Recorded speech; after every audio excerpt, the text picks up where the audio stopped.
what's it doing for me in terms of my physical strength. Like wear and tear on your body is like when all of a sudden, again, the joints start hurting, you're getting more atrophy, not as strong. So it's hard to say no. The big tip there is making sure that, again, you are balancing it correctly, and you're balancing energy more than anything else. Common question I get from the young guys are like whether I should be taking creatine to help improve muscle strength.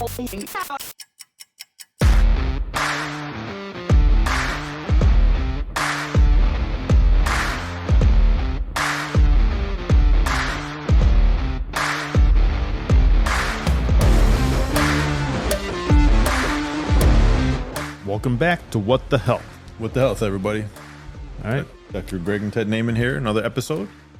Today we should talk about common topic. It's actually the whole month, right? Yeah. So we're going to talk about some men's health stuff today. We're going to shoot over some of the things and go over in again some details and some chunks in terms of some categories of things that we know that are top of mind of around what men are thinking about.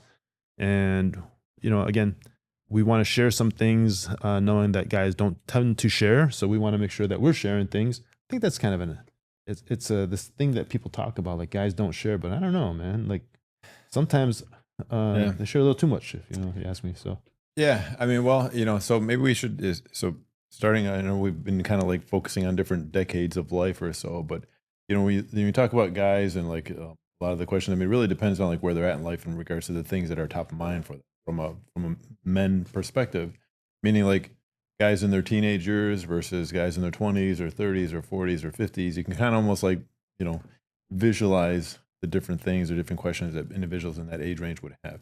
Like what are teenage guys like worried about when it comes to like, men's health? Sure. And again, I go back to, we go to the sauna, we go to the gym regularly, we go to the sauna, we hit that. And that's where I say sometimes, again, sometimes guys share a little too much because when they find out that we're physicians. Right, like when they stand up and they don't have their towel on, I'm like, whoa, dude, you're sharing way too much right now. And then they're like looking at, like, hey, look at this. And you're like, whoa. Everybody else is looking at this too. So yeah, why don't you make an appointment for that? Do you have your card on you? I was like, where the fuck you have your card? It's like, right. But so let's go over some of the stuff that we hear in those sessions with our patients in the sauna, and maybe give a little bit of breakdown of like some of the things and categories of stuff that they ask us about. I know one of the big things that they always ask about is the sauna and the cold plunge, again, in terms of, and how it relates to their health and how it relates to even things like the biggest thing is usually their testosterone and weight loss, right? Mm-hmm. Those are going to be probably the biggest things, like, hey, is this really helping me for my T? Right. It's funny you mention that because it seems like every time I go to the sauna, especially this, like a lot of times it's like the same, like the regulars, but like the moment they find out you're a physician, next thing you know, it's like I'm sitting there at a circle of people around me. I'm like, I'm just trying to enjoy myself in the sauna, man. Like, but like, yeah. So anyways, but yeah, it always winds up being a discussion. You got a following too. It's like people tell me, they're like, oh, I talked to your brother in the sauna. I was like, what? I don't know. I'm like, it's become a thing. I'm like, how do I like, avoid these guys? But they asked me what time you're going to be in the sauna. Like, that's crazy. Yeah. It's like, almost like it's clockwork. Like, and then they all come in and they're like, I look up and everybody's around me. They're, almost like with questions on their phones coming at me. Mm-hmm. I'm gonna have to start charging them. So let's hit it up. But you're right. So a lot of it is like, it's about like, hey, it's testosterone, a growth hormone, as far as energy levels, muscle size, muscle strength and mass, like what can they do to like increase their size and muscle size? Sure. So like, I guess they're rarely around other things. It's mostly like it's, muscle size, it's muscle strength, it's their testosterone levels, their growth hormone levels, and how can they, or what kind of supplements can they take, what kind of supplemental stuff that, like the peptides and or the taking TRT, or what other things they can do naturally to kind of bring up those different levels. So maybe we should talk about some of that. Yeah. So again, great segue. So like if we were talking about testosterone, so one of the things, of course, is testosterone it's a hormone. And part of being a hormone, it goes and it leaves from one area where it's made, and then it goes to another area where then it actually will act. That's really what it comes down to. Two different types of hormones, right? You're going to have your protein-based hormones, and then you're going to have your cholesterol-based hormones. So this one's going to be more of a fat or cholesterol-based hormone, which means it gets into the cells at a deeper level. And those are what we call steroids. Steroids. Yep. So steroid hormones. That's why it's called a steroid. Because it's part of a cholesterol-based steroid hormone. gets deeper into the cells, it acts inside the cells, and it does different things. And we know that, some of the things it does naturally, because all guys will have it. And if naturally what it's going to work on, it's, again, well, just about everything, from your brain, your heart, your metabolism, your muscle strength, joints, energy level, all of those things are going to be impacted by it. And of course, it's going to give you your sexual characteristics. So, and again, when you're seeing a young man or a young child move into adulthood and adolescence and adulthood, that's what's going to give, again, the pubic hair and the arm hair and the armpit hair and facial hair and all those kinds of things as well. So, but the big thing is, of course, is, your height and muscle strength is going to be the biggest thing but we could probably get questions, barring all of that stuff, really it's going to be around, well, what's it doing for me in terms of my physical strength? And then, of course, I'm feeling fatigued or erectile dysfunction. Those are probably the biggest three things around testosterone. Yeah. So I was inherently, the younger guys are usually more interested in like things that, as far as like energy and strength. That's kind of the biggest thing that they always want. And of course, in that regard, biggest thing is making sure that you're eating proper, well-balanced meals. If you're trying to improve muscle strength and muscle energy, you want to lean more towards things that are going to be high in protein. And we start talking about protein, about 1 to 2 grams per pound. You get the 1.2 grams per kilogram, right? Again, per day. But the easy button is 1 gram per pound. Right. Of your ideal body weight. So if you're, all right, I'm trying to get to being buffed, I want to get to a buck 90, right. And you're like, all right, that means 190 grams. Right. And there's going to be out there people who are going to be like, hey, that's not scientific. That's right. 80-20. Like, again, right. If you take in more, again, you got to be careful, but it's of the food sources, protein, carbohydrates, and fat and alcohol. Remember, 4 calories per gram for protein, 4 calories for carbohydrates, 9 for fats, and 7 for alcohol. So it actually is going to have the least amount of calories. So even if you take in a little bit more than your body needed, it's the least amount of calories of any of them. A lot of times I'll tell them like, hey, if you're wanting to like increase muscle mass, for the younger guys who are more of like, hey, I want strength, I want muscle mass, then it's, get rest, make sure that you're taking plenty of protein, the 1 to 2 grams per pound to get to the amount of protein, and making sure that you're still balancing it so that you're not overdoing it with the elements of too much calories overall, because then you're going to just start getting fat. You don't want to necessarily, if you want to stay lean, you don't want to be becoming obese or overweight. When we talk about like creatine, those are the things that like, a lot of common question I get from the young guys are like whether I should be taking creatine to help improve muscle strength and muscle. And, again, unless you've got some kidney issues, I mean, there's nothing wrong with taking creatine. And in fact, creatine, phosphokinase, helps with muscle strength, but it also even helps with brain, brain function as well, because it's a phosphokinase and it helps. So again, there's a bunch of different things I would say, like as long as you've got some kidney issues, and again, I'm not trying to give medical advice, to individuals. If you've got, make sure. These are generalities. So, right. Yeah. So that's, we could probably spend a whole session just on testosterone. Right. We got to think about like some of the other things that, the guys talk about when they're in the sauna, or that they should probably talk about, but they don't. One of the big things we hear about too, I do anyway, when I'm there, is frequently it's around their mental health stuff. It's like, and most of it's related to their relationships, divorced, or I broke up, or I'm this, or I'm stressed at work, and all of these things. And all the guys start chirping in and giving advice. What can we talk about around some of the things that are happening that we know happen at this with guys that they talk about freely sometimes, but they don't? But then how can they address this and do those? Yeah, I mean, and it's different for each decade of life. So, I mean, like when younger guys are like in their teens and 20s, 30s, they're usually trying to like, break away from their, from their home, establish themselves, and develop a serious relationship, get committed, start to talk about family. They've got work, their ambitions and career, etc. Probably not getting proper rest, probably, burning the candle on ends, doing a lot of different things, taking on a lot of like, sometimes taking on a higher load. Start to get to be in middle life. Now it's like, all right, now you're starting to get a little bit more weather, a little more worn down, starting to become a little bit more of the same old. That's where, again, if you were in a longer term relationship, it's where a lot of guys will in that middle life start to kind of go through that, where am I at in life? What am I doing? What does my future look like? Do I have more years behind me than ahead of me? And then it starts, to cause some issues. And depending on where they're at in their, you know, social, their relationship, and at like work, they start getting, that mindset of like they might start getting depressed, might start getting anxious. And again, that's where a lot of times it's it's meditation, it's spirituality, it's talking about getting proper rest, getting exercise, developing those routines that they're always trying to tell them to do to Such help a improve those such an things. important point. Again, so we look at it from, because we heard it all, right? You get the we walk in and you're going to get some guys who are in their adolescence slash 20s. Then you can have some people who are in their 30s and they're talking about stressors that, man, I'm trying to make it all work. I'm trying to do all this and I'm trying to balance and I can't say no because I'm trying to build my career, but I'm still working on a young family. So it's hard to say no.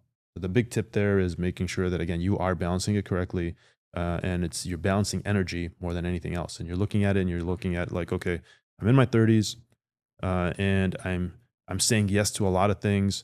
At some point, I'm going to have to then talk to my significant other, and I'm going to have to start looking at it from, all right, how do I start balancing that and making sure that I am not pushing it too hard on any one end here, even though this is probably the age where you're going to want to uh, push a little bit, but and challenge yourself a little bit more.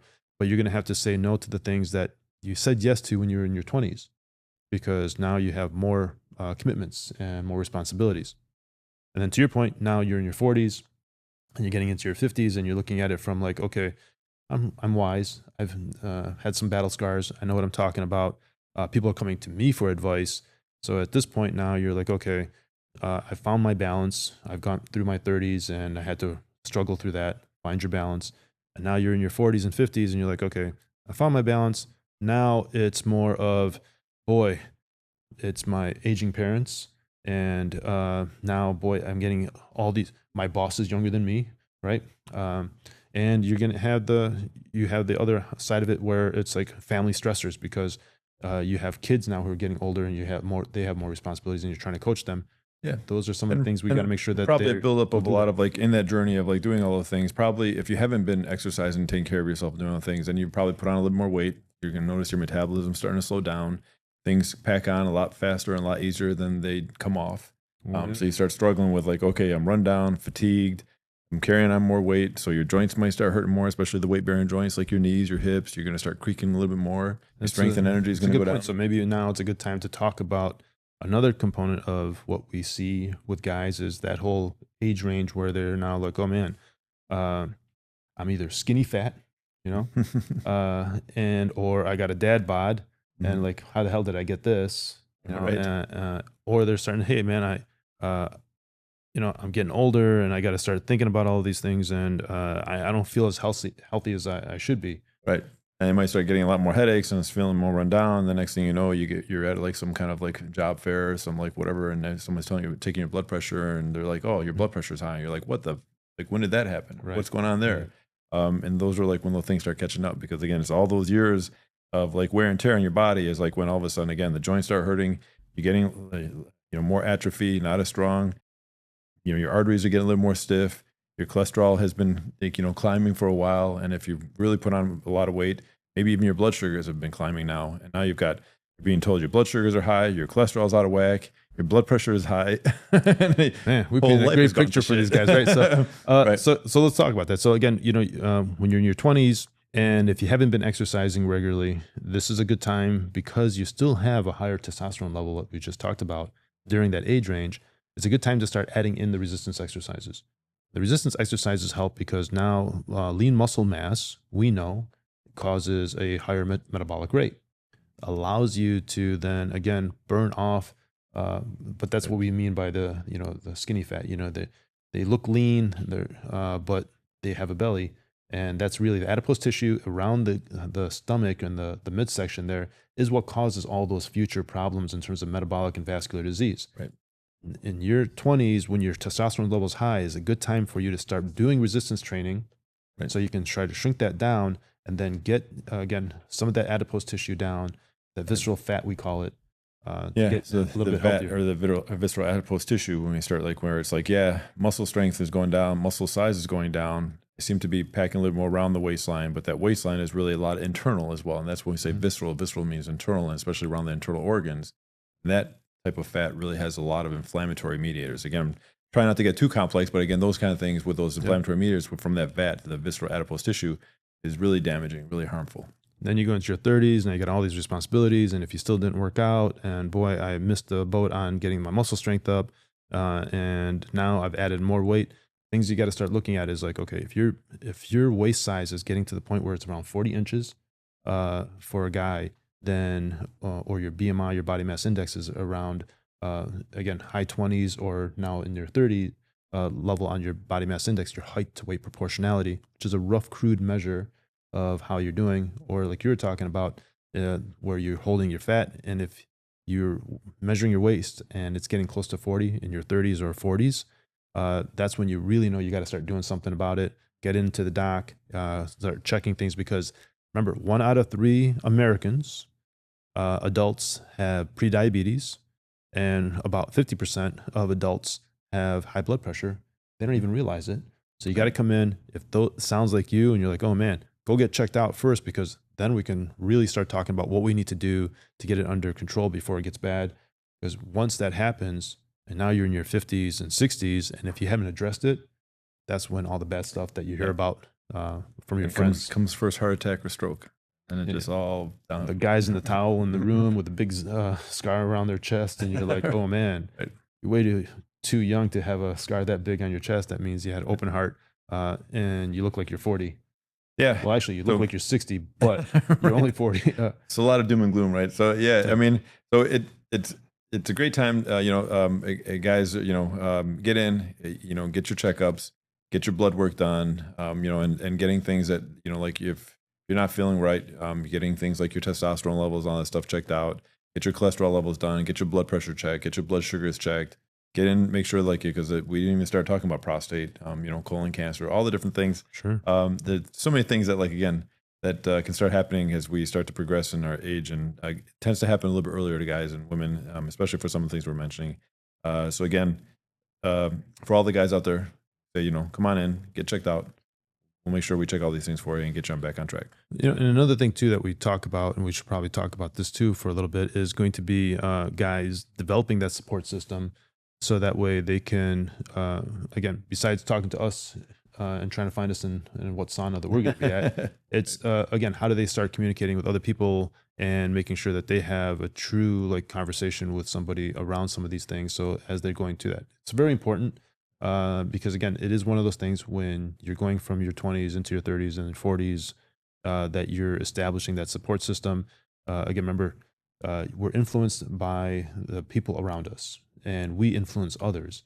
And there's, again, Dunbar's number of 150, you're only going to really know about 150 people. But you are the circle of influence that you really have, or that will have on you, is your top 5. 5 people in your life are going to be the ones that really influence you. So as you're moving from your 20s and your 30s and 40s and 50s, it is very important that you are starting to get more and more picky about who are those top 5s and how are they going to really socially help you to develop who you are, and as you're navigating through this. Because again, the people you hung out with high school, they're probably not going to be in your top 5. And then they may be 1 out of the 5, right? And then now in your 20s, you're going to start seeing you're going to lose some of those people as well. So again, and that's going to happen decade after decade, but you're going to want to make sure that you're always looking at who's the top 5. Are they pushing me? Am I pushing them? Is it really a symbiotic relationship that we're coaching each other the best way? I mean, we had each other in our top 5 for this long, but again, not everybody has that. And that's probably why we're a little bit competitive against each other, so, but here working together and doing all these things, but not everybody's like that. But you want to make sure that it's a very important thing for men to make sure that they are also still creating that support system, picking and very choosy about the top 5 people who are going to influence your brain, your body, and how you do things. Yeah. So you've got for all you men out there, any questions, any issues or so, let us know. Maybe drop some comments. We're happy to answer. Again, don't forget to subscribe. And we've got some men in the audience. Maybe we should ask a couple of them. Yeah, I'd love to hear what, again, we some questions here that we can address from the guys.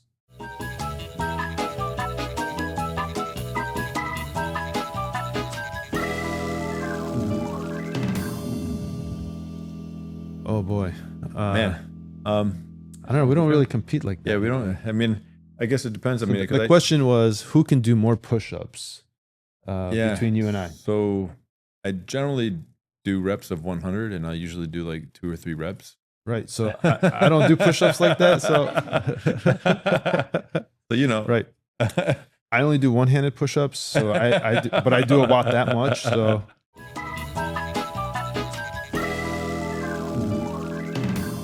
So the question is, we talk about macronutrient, again, part of the 3 things or steps in lifestyle: nutrition, exercise, which includes cardiovascular as well as resistance training, and then the last one is habit setting.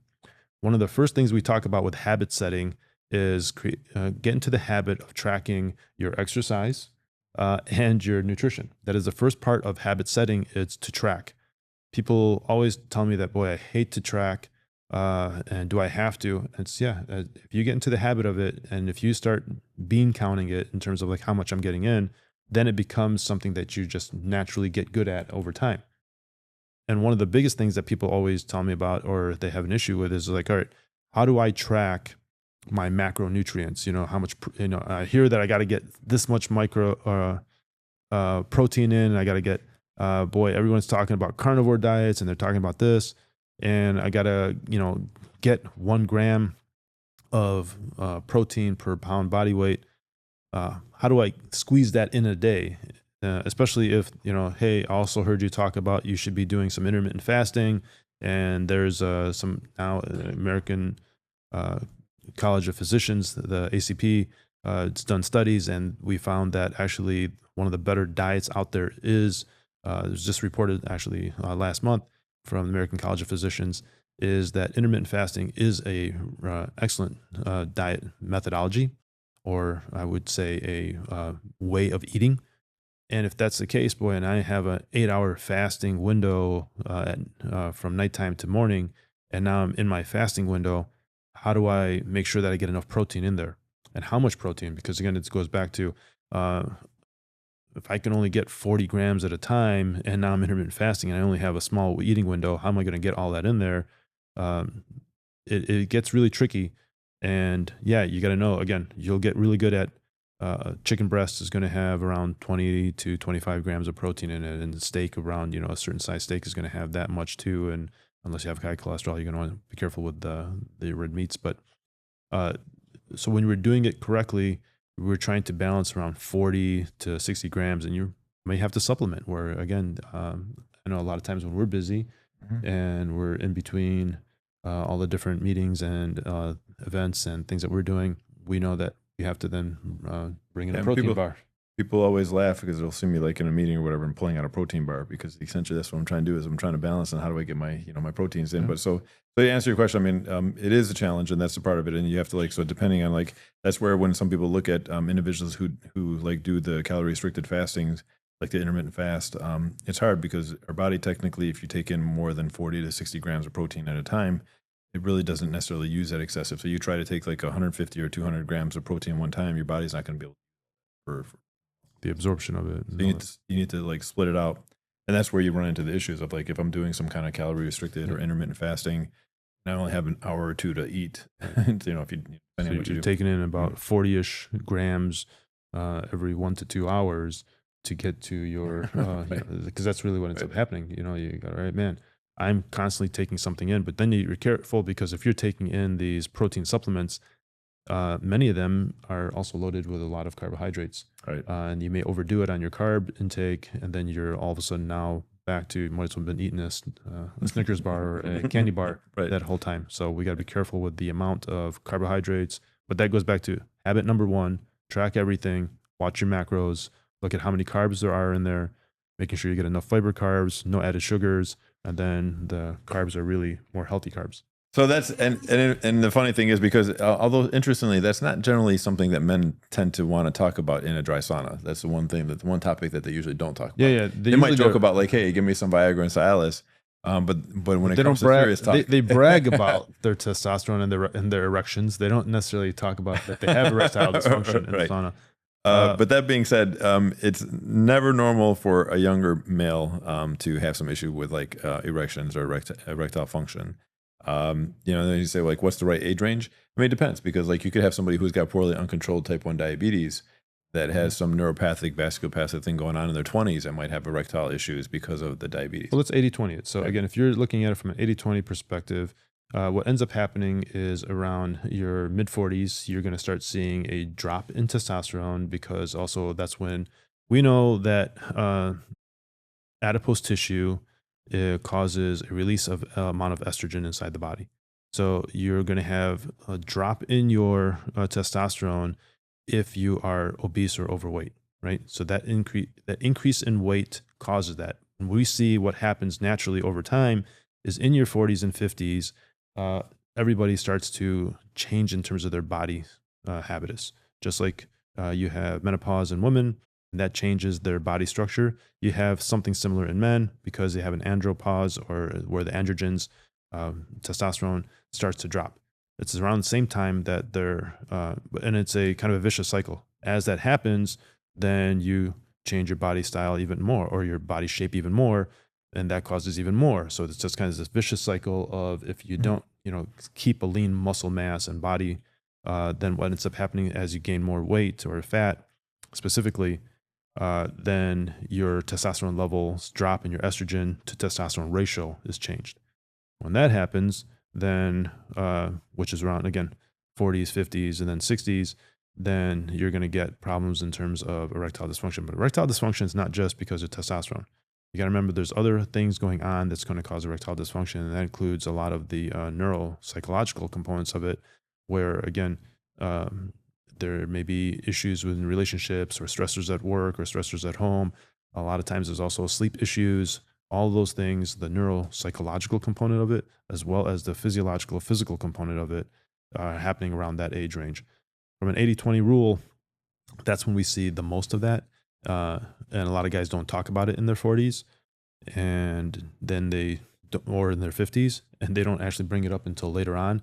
And they kind of sheepishly ask for, Ted said, like, Viagra, Cialis, or any of those medications to help them with erections, but they don't really want to talk about why they have them in the first place, and then conquer that, or when it first starts to happening. So, those kinds of things we usually bring up in the office of, like, especially if we start to see things like, okay, your blood sugar is starting to rise, your blood pressure is starting to rise, your body mass index, and we know that your fat mass is going up. We can assume that they're probably having erectile dysfunction at that point. It may happen in their 30s. If it happened earlier in life, it can happen in their 40s or 50s. But again, we can pretty much guess. I would say for a lot of guys, and it's a great question though, because a lot of guys kind of just like think to themselves like, oh, I'm just getting older, I'm slowing down. Like, I'm not as sexually active as I was when I was in my teens or 20s or 30s. But again, a lot of times it may be that because of the fact of that, with life and with time, and as putting on more weight, we do something called aromatize. So we essentially take testosterone, and when the more fat that you have, you aromatize the testosterone. It actually takes testosterone, converts into estrogen. So men who have more adipose will actually have more estrogen in their body. Their testosterone gets converted into estrogen. That will have an impact, in addition to just not being as active. So it's a drop in testosterone, it's decreased activity, it's a lot of the mental aspects of it, but then there's just kind of the acceptance of like, oh, I'm just not, different part of my life, and sex is not as important to me, and etc. But it certainly, it may not necessarily be all that, and it could be something like, hey, maybe your testosterone is low, or maybe there is some underlying depression, and then especially if you're doing things like self-medicating with alcohol or marijuana or smoking, your blood pressure could be climbing, things like blood sugars may be out of whack.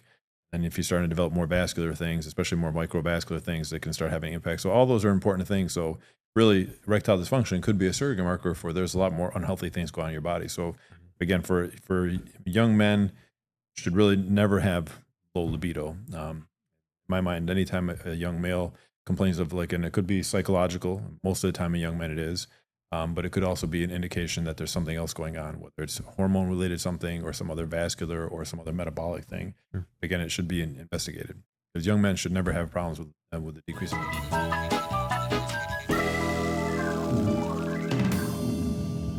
So protein supplements is the question. So what kind of things do we take in that are supplements for protein? So again, protein powders are going to probably have the, especially clean ones that are out there, are going to have the least amount of anything else in them. So protein powders, meaning they're pretty much pure protein, very little to no carbohydrates, the unflavored ones or the flavored ones, and then the ones that are going to be a little bit more natural, the naked ones, so to speak, are going to probably be the better ones. And that is especially for individuals who are trying to lose weight and gain muscle mass or maintain muscle mass. The protein powders are going to be better because they're a good supplement without any added other nutrients inside there or calories. Yeah, and a common question is also like, is there a particular brand or so? And I for me, like, I don't know that I have like any particular brands I really like care for. I mean, there's some, like, for me, a lot of it's like taste, like, like the exactly. So and then it's so you got your drinks or your protein powders, and the drinks, those are going to probably have again less of the carbohydrates and fats and just pure protein, which is nice and clean, and then that helps you to bring the muscle mass up. Yeah, so there's the powders, there's the drinks, and then there are like the bars. Another thing, that a common thing that people will oftentimes ask about is like the weight to casein ratios, in regards to like, and I think that the jury and the studies have always kind of gone back and forth in regards to like what's the right ratio. So like the should you take like the casein more sporadically throughout the day and then do the whey like through the nighttime, or does it really after exercise? And Right. so those are going to be the things that you hear about, is like, you're going to take your whey after exercise, and casein, can be taken different times of the day, and you got to be careful about whey at nighttime because of how it impacts you. Some of that is also gas producing, so you got to be careful with that. If you're sensitive to that. Overall, it's the grams of protein. Find a flavor, whatever it is that you like. Trying to be cautious not to take too many extra calories if it has additional carbohydrate stuff in it. And really, it's about trying to space out to get around 40 to 50 grams per setting, spacing out at least maybe 2 hours or 3 hours if your intent is really to gain muscle mass and to get muscle strength up.